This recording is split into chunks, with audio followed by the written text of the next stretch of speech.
唔知大家覺得咩叫快樂呢？快樂其實都源自於我哋嘅慾望同埋我哋嘅心念影響嘅。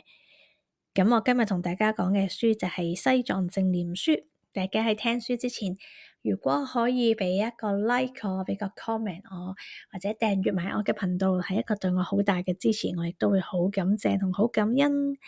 多謝你哋。喺西藏本教嘅教義裏面，總共有8種咧，會影響我哋心念，會渲染咗我哋心念嘅一個8個特徵。第一個，睇下你哋有冇咯喎，羨慕；第二個咧就係妒忌；第三個就係貪憤；第四個憤怒；第五個慾望；第六個傲慢；第七漫不經心。第8，自私。咁喺西藏呢個教認為啦，如果我哋有好強烈嘅心裏面好強烈嘅一啲渲染咗嘅念頭或者感覺咧，咁呢啲感覺同樣有幾大嘅程度嘅強度咧，就會幾影響到我哋個大腦。咁我哋個大腦咧，亦都會將我哋個腦帶嚟咗呢個憂鬱啦，又會破壞咗我哋身體健康啦，心靈同埋情緒都會受影響。所以點解喺啲社會越係一啲城市地區就更加容易受到呢一個憂鬱嘅影響咧？其實就係因為我哋嗰個心同嗰個身體咧，其實係連住。如果我哋嗰個心唔健康咧，我哋個身體都好難係好健康嘅。尤其是係呢一8大嘅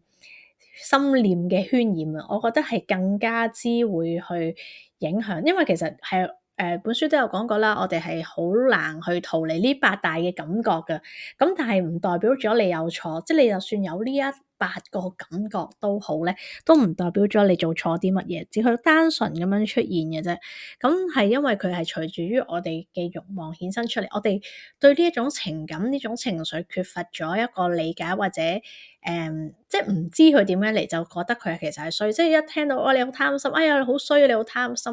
咁但係其實未必係一定要去到你做錯啊，你好錯啊咁樣。即係其實我哋有時對自己係太唔仁慈啊。咁如果我哋要去到更高嘅自己或者更好嘅自己之前，其實首先就係我哋要對自己仁慈，同埋要對自己誠實，先可以達到最好嘅效果㗎喎。第一，首先描述下啱啱講嗰個羨慕先。羨慕咧，往往係潛在於喺微笑啊、承諾、友誼或者其他好多人咧嘅互動嘅背後嘅，即係你係唔想俾人知你羨慕佢啦。你可能笑住，哇你好啊，幾好喎。咁但係你背後其實係覺得，哇好羨慕啊，我都想係咁。佢其實係隔住咗你嘅快樂啊。因為你羨慕，即係其實羨慕人同被羨慕咧，都好容易會病嘅。因為你會係將個能量咧，即係如果係以能量上嚟計咧，即係俾你羨慕嗰個人，其實你都會發出咗一個唔好嘅念。咁嗰個人其實雖然佢唔知你背後咁諗，但係佢應該都會感受到，即係喺能量層面上會感受到啦。咁你就會喪失咗一啲快樂嘅能力㗎啦，因為你會斷絕咗聯繫。即係例如你被羨慕啦，咁你都會之後未必想講咁多，因為你唔想俾人羨慕啦。咁你羨慕人嗰個，其實你都唔想俾人覺得你羨慕佢啦。咁所以雙方都唔係快樂嘅狀態啦。咁只會係有一個憂鬱嘅狀態。佢亦都有一個轉化嘅練習喎。轉化呢個羨慕嘅練習啦，就係首先咧，你就坐喺度舒服嘅姿勢坐住，慢慢專注翻你呼吸啦。想像你咧正在喺度洗緊手啦、洗緊面、洗緊頭，咁你就觀想自己用一啲清水咧去將自己洗乾淨，心裏面咧就會慢慢好似越嚟越光彩翻啦、光亮翻啦。啲水咧就將你羨慕人哋嘅時候帶住嗰種雜質嘅能量啦，你會觀想到啲水咧慢慢變黑咗，好似慢慢好似將啲泥啊喺你個身上面洗走出嚟咁樣。當你清洗完之後咧，你個心咧而家就係慢慢咁樣全然開放。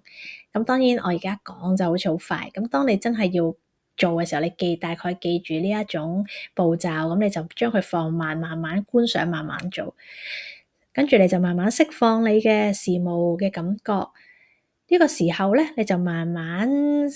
即係睇翻住你嗰個泥水啦，即係洗出嚟嗰啲泥水啦，你會睇到咧過去因為事務咧，你產生出嚟嘅一啲景象啊，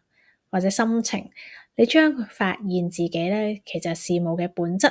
佢對於咧你自己同其他人造成嘅傷害，唔係講緊你真係攞把刀去插人哋嗰啲傷害喎。係無形中你對自己嘅苛刻，或者你對唔想人哋好嘅一個念嘅嗰種傷害啦。咁你就睇一睇清楚呢個時候咧，你就負翻一切嘅狀況，因為一切都成過去啦。你啱啱發生嘅洗走咗嘅嘢，曾經發生過，你明白你知道，咁亦都將佢慢慢咧就將佢放低啦。跟住就係轉化妒忌呢一個感覺。妒忌咧就唔係好似羨慕咁樣慢慢累積衍生嘅。妒忌係睇到人哋有某一啲嘢你冇嘅時候咧，所產生一種好激烈嘅感覺，無法克制嗰種慾望啊！就我都好想有，點解就係冇？妒忌咧係會令到你暫時好麻木嘅，因為你淨係睇到啲唔好，即係自己唔好唔夠嘅嘢啦。因為你淨係睇到自己呢一種想擁有其他嘢嘅感覺，而世界對你嚟講咧就好似籠罩住喺半黑暗中，因為你覺得自己擁有唔到你想擁有嗰種慾望，所以你就會將自己變咗喺一個黑暗裡面咯。咁佢有第二個練習，心嘅練習係關於轉化呢一個妒忌。呢一個觀賞方法咧就好簡單，都係一樣啦。你係慢慢自己一個坐翻喺一個安靜舒服嘅地方，大聲去要求你嘅內心，要非常大聲咁樣要求你內在嘅自我，將你日常生命生活上面遇過嘅你妒忌過人哋嘅嘢咧，好仔細，全部呈現翻出嚟俾自己睇。你妒忌過邊個？點解？你妒忌，我妒忌。大聲要求你要求你內在個自我想要得到啲乜嘢？跟住咧，你慢慢將佢放大嘅時候咧，你走向翻呢一個妒忌啦。你走向呢個妒忌，你命令佢哋離開翻你。叫佢哋慢慢離開你嘅心裏面嘅感覺，慢慢離開。而且呢個時候咧，就感謝翻佢哋啦。當佢離開之後，你感謝翻，你明白嘅係啦，你明白，你知道，你有呢啲念頭都唔係錯，你妒忌都係純粹係因為你好想自己變得更好。佢哋並冇錯，你慢慢觀賞佢哋。去擁抱下自己，因為呢一個只係你想將自己變得更好，但係我哋都唔可以將呢個心長遠帶落去，因為咁樣會影響到我哋自己。所以你可以慢慢命令佢離開，定感謝所擁有俾到你嘅一切嘅感覺。去到第三就係貪憤。貪憤咧，其實嚟自於我哋心裏面一啲策略啦，一啲謀略。成日都會諗住啊，點樣進攻，點樣攻擊。咁貪心唔單止淨係關食物、財富啊、物質啊，亦都包括咗咧你嘅野心啊、權力，甚至你亦都好貪心，好想要快樂。呢一個亦都係一種貪心嘅跡象。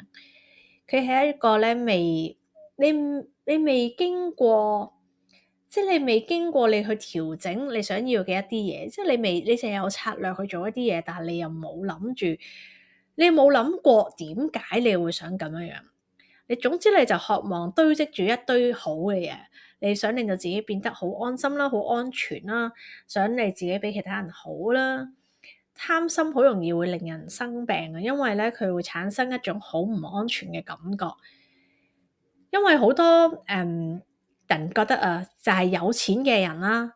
就會成日都會好開心、好快樂。咁我哋就成日都會想將自己咧就成為嗰種所謂嘅有錢人啊，咁令到自己可以好似會解除晒所有唔開心嘅嘢。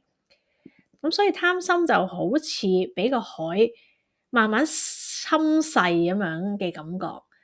雖然佢咧慢慢侵蝕咧係睇唔到嘅。係呢個無形嘅感覺嚟嘅。但係咧，即係佢真係好有呢個破壞性，係事實嚟嘅。咁佢就有一個轉化心念嘅練習啦，就係轉化你嘅貪心。首先你去觀想啦，自己係一個海，近海嘅地方，或者你喺一個海入邊，係一個好靚嘅天然嘅地方，眯埋眼啦。咁你會聽到眯埋眼嘅時候，你好似感覺到自己聽到海嘅風聲、海浪聲。一啲水經過拍打岸邊嘅聲音啦，你慢慢將個心專注翻喺呢啲聲音上面，唔好俾其他嘢進攻到你個心，慢慢去專注翻喺啱啱嗰堆聲音裏面。而家咧就有一個引導嘅聲音，係慢慢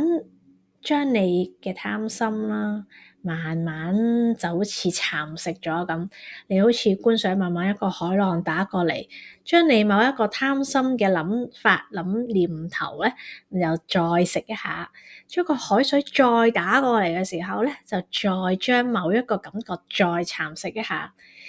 慢慢將佢洗多啲，洗多啲。並且咧，你感謝返呢個事物自然嘅秩序，理解呢個萬物自有成熟嘅時刻，再用呢一個感謝同理解咧，慢慢取代貪心。你反而變相就係你相信自己，繼續做好你自己。有一日咧，就一定有更加啱你嘅嘢會發生，而唔係去貪心，想去得到人哋擁有嘅嘢。第四個念頭就係憤怒。當一個人被世界擊倒嘅時候，又覺得無力改變，憤怒就會隨之而嚟啦。憤怒咧係被一種強烈嘅無力感創造出嚟嘅，會成為一個個體用嚟對應世界嘅方式。因為你就會覺得，哇，世界咁樣對我，我都會咁對翻個世界啦。即係有一種好嬲喺度，即係點解我咁做得咁多嘢，呢個世界就咁對我，咁啊嬲咯。不論喺外面定係入邊啦，咁其實你都會有一種憤怒喺度。呢種憤怒咧，你係唔修飾到噶啦，因為你就會覺得就係一種好強，即係好想爆嘅能量嚟噶嘛。咁佢就會創造，其實即係當你好嬲嘅過後，通常你都會有第二啲嘢得翻嚟嘅，就係其實呢種嬲嘅感覺，亦都可以創造出一個自我覺醒嘅感覺。咁被憤怒影響嘅人咧，追求係萬事都想要好完美啊！即係例如，我想我人生就係冇負面嘅嘢，想我人生冇污點。咁呢個亦都係即係因為我追求呢一種完美嘛。咁所以當有啲唔好嘅事發生嘅時候，就會令到人好掹啦。係啦，咁或者你對一啲例如你好俾心交出去啦，交個心俾人啊，成日都想聽人哋，即係會願意聽人哋去呻啊。咁但係當你如果到有需要揾人或者成，但係大家都咁啱唔得閒嘅時候，咁你就會好憤怒嘅，就會憤怒自己。可能點解嘅？點解我對人咁好，但係人哋唔咁樣對翻我嘅咁樣？咁又會嬲咯，係咪？咁呢啲憤怒嘅感覺咧，就係會因為就係覺得自己明明都係一個應該被人重視嘅人噶嘛，即係某個層面嚟講，都係一個想追求完美嘅感覺啊。咁所以覺得體驗到唔完美嘅嘢嘅時候，就開始會有呢種憤怒嘅感覺啦。係啦，咁但係咁啱啱都講過啦，就係呢種咁嘅憤怒再衍生出嚟嘅，亦都可以係一個自我覺醒嘅感覺。咁我哋點樣轉變呢一個憤怒咧？要轉變憤怒，第一個步驟咧，就係你要先諗諗，你可以為人哋做咗啲乜嘢先，再諗諗你點解會憤怒咧？係嗰件事，或者你最近嘅憤怒點解咧？咁專注喺你心念能量上面，將佢成為你生命帶嚟愛同埋心靈同埋啱啱我講嗰個嘅覺醒嘅能力啦，你當佢係一個更高嘅體驗，就係因為你要體驗呢一種嘅感覺，去令到你去反省自己，或者再反省返我可以為呢個世界帶嚟啲咩，或者人哋帶俾我啲咩，我係咪真係完全唔 OK，定係即係一時嘅突然間，只不過心情差啫。其實我對呢件事，即係我唔一定要有一個 return 嘅。咁係咪會有呢種咁嘅感覺？咁你可以透過呢個轉念嘅感覺，即係好似啱啱咁啦，又揾一個舒服嘅地方去眯埋眼，去觀賞翻你自己對呢個憤怒，佢呈現俾你睇嘅係一個咩狀態？咁你就可以同呢個憤怒慢慢對話，咁亦都係一個轉化佢嘅方式。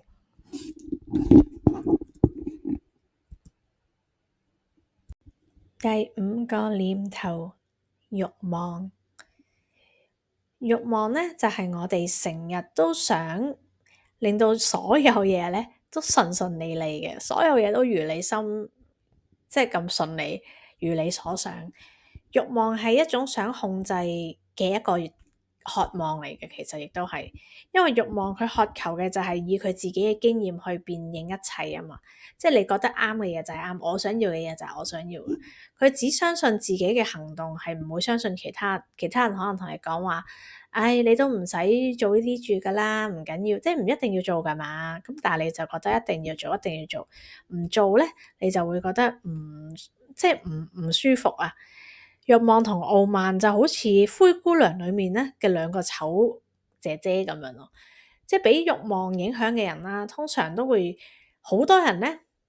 就會想去伴隨嘅，而且相當重視咧群體同埋人際關係，都係我覺得有好多慾望嘅人咧，成日都會想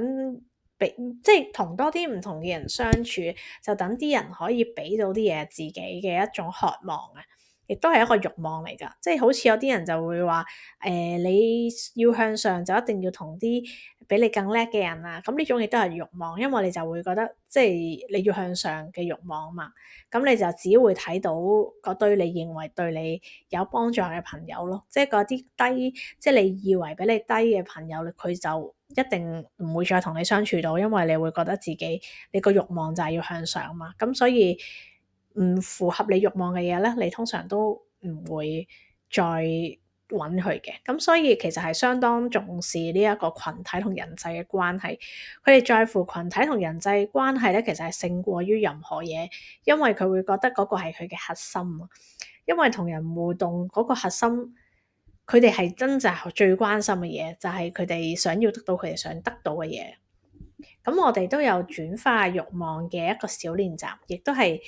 靜靜地坐住喺一個地方啦，去聽其他人講嘢，唔好俾任何意見，亦都唔好將自己嘅性格咧投入去，即係好興㗎嘛。即係有啲人咧，啲 friend 講完啲嘢咧，就會話：哇，俾着我就唔會咁啦，我唔 OK 咯，唔 OK 咁樣。即係好多人都會咁㗎嘛。咁所以即係我又會覺得，如果可以真心聆聽而唔加咁多，除非人哋問你意見，如果唔係你俾咁多自己嘅意見，你只係想傳遞一個信息就係我比你好啊，你聽我講啦，咁嘅感覺係咪先？唔知大家有冇都遇過啲好類似嘅感覺咧？我就成日都會遇到啲人咁樣同我講嘢，係啦，咁所以我都好明白，其實佢哋有佢哋想表達嘅嘢，咁內裏最底層嘅就係我都會相信佢哋就係想話俾我知，我食鹽多過你食米啦咁樣嘅感覺。所以咧呢個練習係亦都係啦，咁你觀賞完，你體會到他人嘅智慧同美好。佢哋都會發現咧，你都係有智慧同好嘅。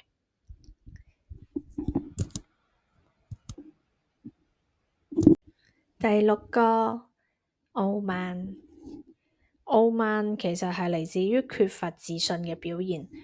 我相信唔同嘅人身邊都有好多傲慢嘅人啊。即係傲慢點為之傲慢咧？即係硬係覺得自己好似好叻咁樣。我諗呢種都係一種傲慢。係啦，咁其實覺得自己好叻啊，我叻晒啊，嗰啲都係一個缺乏自信嘅表現嚟嘅喎。你有時留意翻身邊呢類型嘅人咧，咁你就發現其實佢都好多缺失嘅嘢，佢唔想承認，佢缺乏咗嗰種信心，所以佢更加之要做大個勢，俾人覺得佢係得。但係你一再深層探索佢多啲，就發現佢哋個表面同佢哋嘅入邊咧係有一啲距離嘅。咁呢啲就係乾脆創造出一種情緒嘅防衛機制啦，所以點解會有傲慢？咁傲慢亦都係啱啱講嗰八大嘅心念污染嘅核心嚟嘅。傲慢其實佢本身唔係想傲慢，但係佢太怕自己停落嚟，佢太唔知道自己應該點樣改變啦，所以佢就會做出一個防衛機制。咁俾傲慢影響嘅人，相信咧所有嘅事物都係唔會 last 好耐，唔會一世噶啦咁樣。唯一咧，佢哋依賴到嘅只有自己，所以佢哋好少會想聽人講嘢，所以同人講嘢嘅時候，多數都會係咁講自己嘅意見，因為佢認為自己嘅嘢係最啱，佢信唔到其他人，佢依賴唔到其他人。佢哋睇嚟往往都係被孤立或者好孤立自己，但係除咗佢哋自己唔覺啦，但係其實就好覺嘅。而呢一啲因為佢哋唔知點樣創造，即係點樣去交流啊，所以佢哋好難創造到一個真正嘅友誼啊。好多時候佢哋都會諗咗自己，或者反而傾向咗個能量傾向咗一邊啊。如果要轉化傲慢，我哋而家都係慢慢靜低坐落嚟，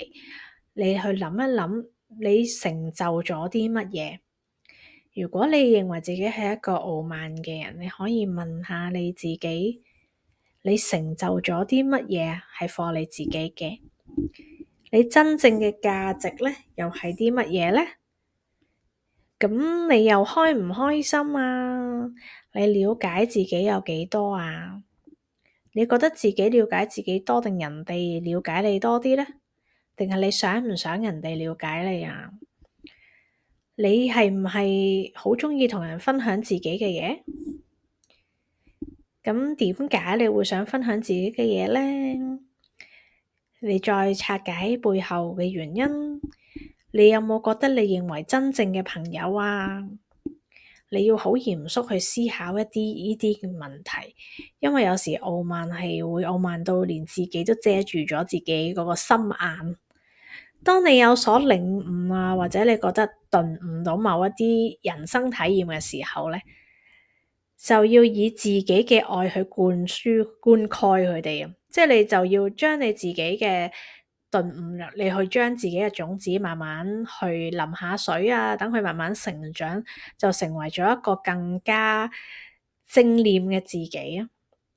你將睇到一個正念嘅改變嘅機會㗎喇。如果唔係咧，如果你連呢一個問題都唔想問自己咧，去逃避呢一啲問題，其實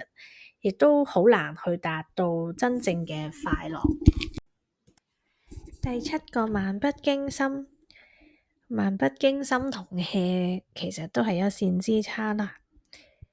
漫不經心佢亦都係行為同埋心念，乃係心不在焉啊，亦都冇諗好多好周詳嘅嘢。咁佢哋呢一個狀況咧，我覺得漫不經心就係其實佢哋以為自己即係好似躺平嘅心態啦，覺得自己好係一個與世無爭、好和平嘅狀態底下，然後就亦都唔會點影響到人，人哋都唔會點影響到我，就乜都唔好做啦，乜都唔好諗，咁樣佢哋就會覺得係一個叫做漫不經心嘅狀態啦。咁但係其實漫不經心都做住一個，即係佢有住一個好大嘅殺傷力咯，因為佢係即係你唔知嘛，你漫不經心就係冇太多諗法上嘅嘢，可能人哋同你講完啲嘢，你都冇過濾過，你直接講翻俾人聽，咁亦都係對某啲人嚟講都係一個傷害啦。或者人哋同你講完一啲嘢，以為你會明嘅，但係因為你漫不經心，所以你都俾唔出一個，即係人哋會想，即係有時有啲嘢都係互相通噶嘛。咁如果人哋講完一啲嘢，你俾唔到嗰種反應人哋嘅時候，其實人哋慢慢都會反而係唔揾你咯，或者係都有少少覺得即係你係咪 hea 佢啊咁樣。咁所以漫不經心都係一個唔係好經思考嘅行為啦，但係佢同樣都有一個少少嘅殺傷力喺度。咁俾呢一種情緒影響嘅人咧，通常都係冇學會點樣去平靜，佢哋唔識得點樣善用自己嘅情緒嘅能量，佢哋先會顯得漫不經心啊，呢啲咁嘅比較hea 嘅行為出嚟啦。咁要轉化漫不經心，第一件事呢，每日起身第一件事就係做半個小時嘅觀想練習啦。你可以坐喺張凳上面，手慢慢放鬆，擺喺膝頭哥，專心咁樣喺呢一段短短嘅靜心嘅時間裏面啦。你試下用和諧啲嘅心，同埋試下控制一下自己唔同嘅諗法。用一個和諧嘅狀態去控制返一個漫不經心嘅自己，即係你成日心不在焉啦，可能都諗唔到自己，即係好似